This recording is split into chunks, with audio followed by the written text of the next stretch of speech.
সকাল সকাল মা মনসার পুজো শুরু হয়ে গেছে।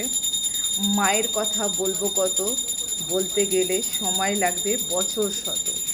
এই যে পাথরের মূর্তিটি দেখছেন, এই মায়ের ভেতরেও প্রাণ আছে। আর মাকে ডাকতে গেলে, মানত করতে গেলে মন্দিরে আসতে হয় না, দূর থেকে ভক্তি ভরে 3বার জয় মা মনসা বলে আপনার মনের ইচ্ছাটা একবার জানিয়ে দেখুন।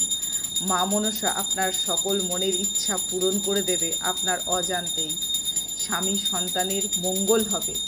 স্বামী সন্তানের মঙ্গল ছাড়া এই দুনিয়ায় কিছু নেই। তাই বলবো, অবহেলা নয়, এড়িয়ে যাওয়া নয়, ভিডিওটি পুরো দেখুন, সকলকে দেখার সুযোগ করে দিন। আমি প্রতিনিয়ত এইভাবেই ভক্তি ভরে মায়ের পুজো আরাধনা করি। সকাল সন্ধ্যা মায়ের আরাধনা করলে মা সন্তুষ্ট হন। মা কিছুই চায় না, মন্ডা মিঠাই চায় না, একটি তুলসী পাতা দিয়ে মায়ের পুজো করলে মা তাতেই খুশি। তাই বলবো যে অবহেলা নয়, সময় এসেছে বদলানোর। মা পদ্মাবতী কিন্তু পদ্মফুল ভীষণ ভালোবাসে। একটি পদ্ম হাতে নিয়ে যদি 3বার জয় মা মনসা বলেন, আপনার সংসারের দুঃখ কষ্ট দূর হয়ে যাবে। বলুন জয় মা মনসা।